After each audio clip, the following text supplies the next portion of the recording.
नमस्कार मंडळी, पुन्हा एकदा स्वागत आहे आपल्या एका नव्या व्हिडिओमध्ये. मी आपलं स्वागत करतो आहे कर्नाटकातील एक सुंदर आणि डेव्हलप शहर बेळगावमधून. बेळगावचं एस टी स्टँड बघताय, फलाट क्रमांक 33च्या समोर मी सध्या उभा आहे आणि समोर आपली गाडी लागली आहे. आता या गाडीने आज आपल्याला प्रवास करायचा आहे, तो म्हणजे गोव्यापर्यंत. ही गाडी चालली आहे वास्कोला, आपण प्रवास करणार आहोत मडगावपर्यंत. 126 ते 127 किलोमीटरचा आपला हा आजचा प्रवास असणार आहे. प्रवासात मजा भरपूर येणार आहे. आपण याच्या आधी 1-2 वेळेस KSRTCच्या बसेसमध्ये प्रवास केलेला आहे आणि खास करून सांगली बेळगाव केला होता, त्यावेळेस आपण बेळगावला चाललो होतो. आज बेळगाववरून आपण चाललो आहे गोव्याला. गरमी भाई साहब, एवढी जबरदस्त गरमी आहे बेळगावमध्ये. पुण्यामध्ये होती पण मॅनेजेबल होती, इथं सहन होत नाही आहे. आत्ता मगाशीच आम्ही ऐश्वर्यम म्हणून बिर्याणी आहे इथून 1-2 किलोमीटर बस स्टँडच्या इथून. जबरदस्त बिर्याणी होती ती, तर ती आता टेस्ट केली आहे, खाल्ली आहे. म्हणजे दुपारचं आता जेवण झालं आहे. आता या बसने आपल्याला थेट गोवा. आता 2 वाजलेत, मला वाटतं 7-8 वाजेपर्यंत आपण पोहोचू. त्याच्या आधीही पोहोचू शकतो जर आपल्याला ट्रॅफिक नाही लागली तर. बघूयात. जसं मी आपल्याला सांगितलं, भयंकर अशी गरमी आहे. पाणी इतकं पितोय ना, म्हणजे किती लिटर संपलं आहे सकाळपासून हे सांगू नाही शकत मी. तर आता परत 2 बॉटल घेतल्यात. ऐश्वर्यम हॉटेलला गेलो तर तिथंही 2-3 बॉटल संपल्यात आमच्या. चला आता. उन्हाचं फार लागतंय आपल्याला घरी. आपल्या एस टीमध्ये दरवाजा पुढून असतो. KSRTCची खासियत वेगळी आहे, मागच्या साईडनी चढावं लागतं.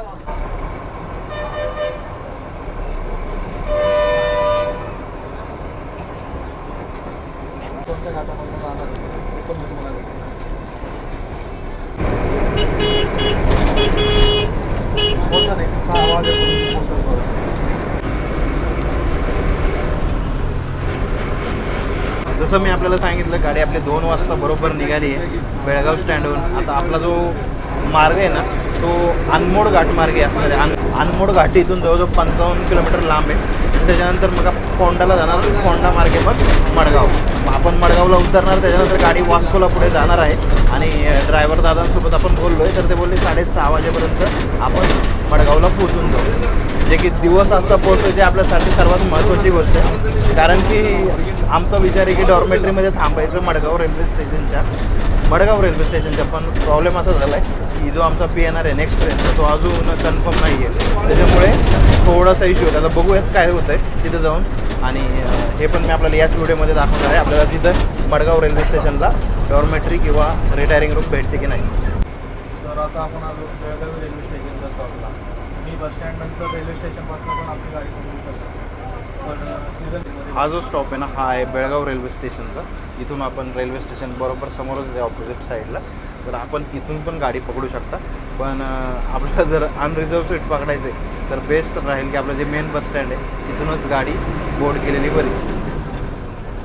समोर बघता रेल्वे स्टेशन, कितीतरी LHB ट्रेन थांबली आहे.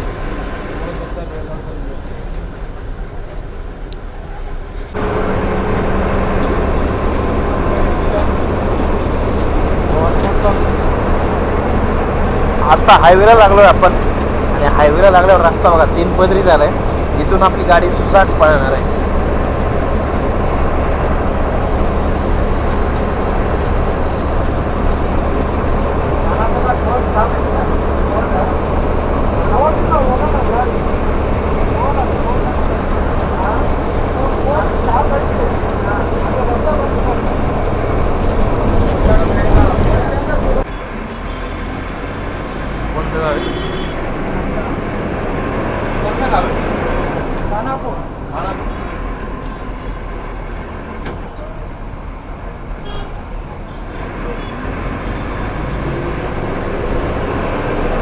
एक तासाचा प्रवास करत आपण पोहोचलोय खानापूर शहर.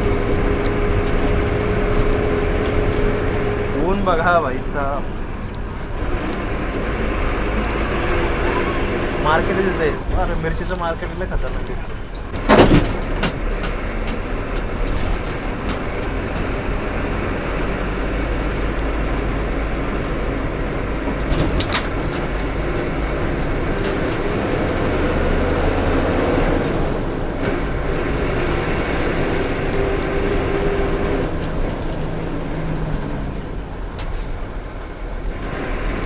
खानापूरचं एस टी स्टँड पण आले.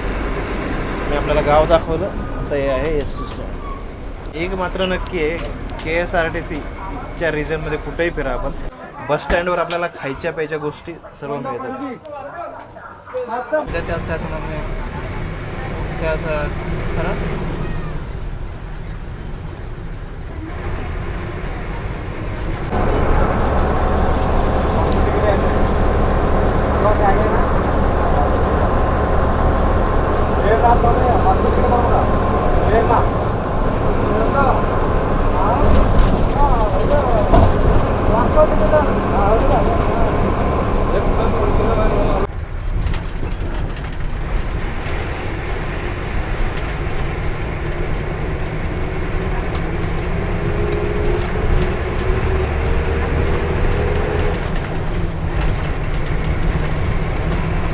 कर्नाटक राज्यातला आपला KSRTCचा प्रवास सकाळपासून नॉन स्टॉप चालू आहे.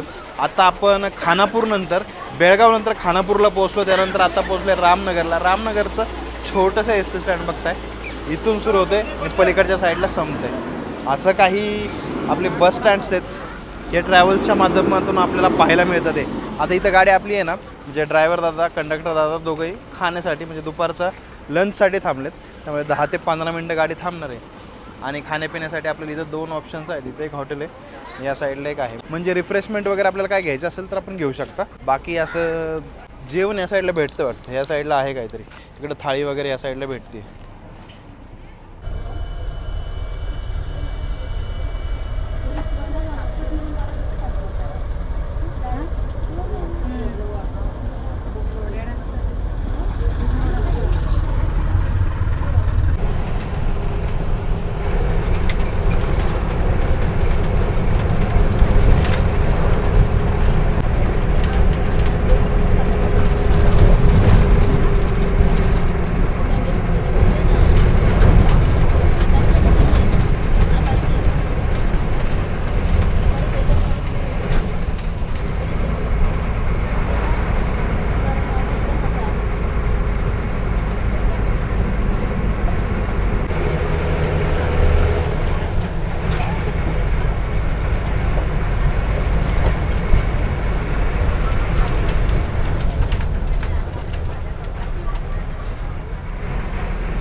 संध्याकाळी 2 वाजता आपण निघालो होतो बेळगाववरून.